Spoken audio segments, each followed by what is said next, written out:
Hi friends, welcome back to Jaya's kitchen. ನಿಮ್ಗೆ ಏನಾದರೂ ನಮ್ಮ ಚಾನಲ್ ಇಷ್ಟ ಆಗಿದ್ರೆ ಲೈಕ್ ಆ್ಯಂಡ್ ಸಬ್ಸ್ಕ್ರೈಬ್ ಮಾಡಿ. ಬನ್ನಿ ನಾವಿವತ್ತು ಮೊಸಪ್ ಸಾರು ಹೇಗೆ ಮಾಡೋದು ಅಂತ ನೋಡೋಣ. ಮೊದಲಿಗೆ ಒಂದು ಕುಕ್ಕರ್ ತೊಗೊಳ್ಳಿ.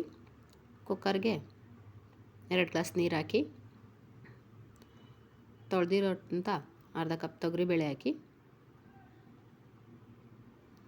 ಈಗ ಅದಕ್ಕೆ ತೊಳೆದಿಟ್ಕೊಂಡಿರೋ ಮಿಕ್ಸ್ ಸೊಪ್ಪು ಹಾಕಿ. ನಾನಿಲ್ಲಿ ಪಾಲಕು, ಚೊಕೋತ, ಕೊತ್ತಂಬರಿ ಸೊಪ್ಪು ತೊಗೊಂಡಿದ್ದೀನಿ. ನಿಮ್ಗೆ ಯಾವ್ದು ಇಷ್ಟ ಬರುತ್ತೋ ಅದು ಸೊಪ್ಪು ತೊಗೊಳ್ಳಿ.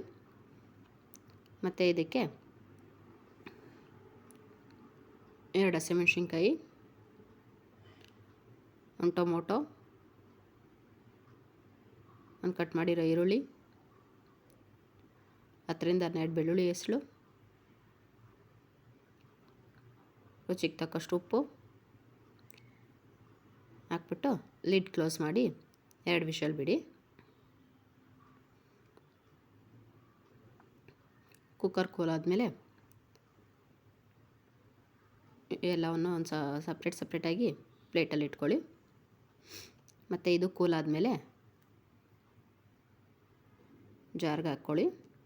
ಜಾರ್ಗೆ ತೆಂಗಿನ ತುರಿ ಸೇರಿಸಿ, ಮತ್ತು 1 ಸ್ಪೂನ್ ಜೀರಿಗೆ ಸೇರಿಸಿ,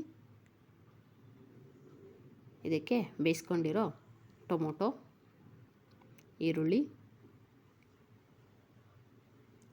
ಬೆಳ್ಳುಳ್ಳಿ, ಹಸಿಮೆಣ್ಸಿನ್ಕಾಯಿ,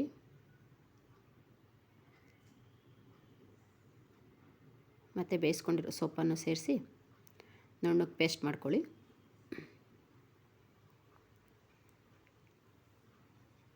ಈಗ ಇನ್ನೊಂದು ಪಾತ್ರೆ ಇಡಿ. ಅದಕ್ಕೆ 1 ಸ್ಪೂನ್ ಎಣ್ಣೆ ಹಾಕಿ, ಎಣ್ಣೆ ಕಾಯ್ದ ಮೇಲೆ 1 ಸ್ಪೂನ್ ಸಾಸಿವೆ ಹಾಕಿ, ಸಾಸಿವೆ ಸಿಡಿದ ಮೇಲೆ ಕರ್ಬೇವಿನ ಸೊಪ್ಪು ಹಾಕಿ, ಮತ್ತು ಈಗ ಅದಕ್ಕೆ ರುಬ್ಬಿರೋ ಮಿಶ್ರಣವನ್ನು ಸೇರಿಸಿ 1-2 ನಿಮಿಷ ಫ್ರೈ ಮಾಡಿ. ಆಮೇಲೆ ಇದಕ್ಕೆ ಬೇಯಿಸಿರೋ ನೀರನ್ನು ಸೇರಿಸಿ, ಬೇಯಿಸ್ಕೊಂಡಿರೋ ತೊಗರಿಬೇಳೆಯನ್ನು ಸೇರಿಸಿ ಎಲ್ಲ ಚೆನ್ನಾಗಿ ಮಿಕ್ಸ್ ಮಾಡಿ.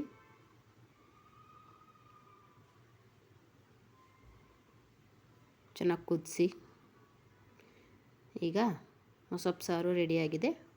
ರೈಸ್ ಜೊತೆ ಟೇಸ್ಟ್ ಮಾಡಿ ಫ್ರೆಂಡ್ಸ್. Thank you.